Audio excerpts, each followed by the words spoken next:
We all just need to get ready for it. Some of you, though, dealing with the clouds, you had a bit of a rainy, drizzly day. Areas down to the south, you maybe saw some more sunshine than the rest of us, and evidently your temperature is a little bit warmer down towards Philadelphia, 76 degrees. Touchdown, 68 degrees, so starting to warm up a little bit.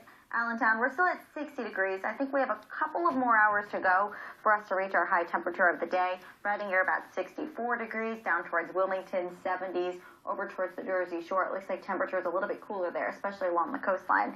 So going throughout the rest of this evening, we do have a convective outlook. This is issued by the Storm Prediction Center, and they're saying that we do have a threat of seeing some severe weather. And we talked about the severe weather thunderstorm, what we need. So we need those strong gusty storm winds upward of 58 miles per hour. We need inch-size hail, and also an isolated tornado would also make it a severe thunderstorm. It does not include lightning, but still, these thunderstorms that do roll across, they could produce some lightning for you. So if you do hear that thunder, make sure you go indoors.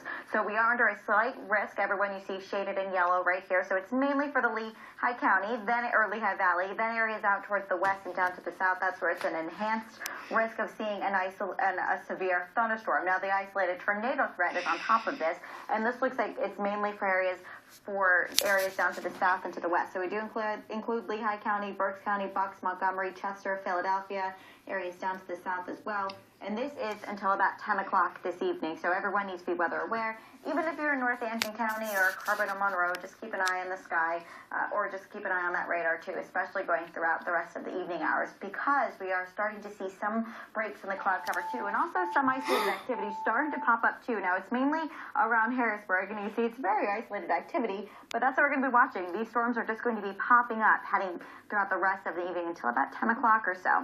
Taking a look all the way up to the northeast, you can see we're also tracking more all the way up to the northeast, though. It looks like everything remaining relatively calm, just some rain spinning around for them. Areas down to the south, this is where the highest potential will be, anywhere from Washington over towards Charleston. That's the greatest potential, and you can already see those storm systems starting to develop. So they're called supercells, and they're just very isolated activity. So we'll be watching this as we head throughout the rest of your evening hours, timing everything out for you right around, let's say, 7 o'clock or so. The rain's starting to overspread the area, but notice in these little pockets that we have, there's some deep shades of red, so we do have to be on the lookout for some strong, potentially severe thunderstorms.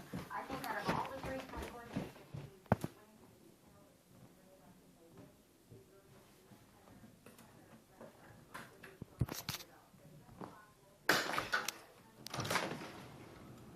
Look outside real quick.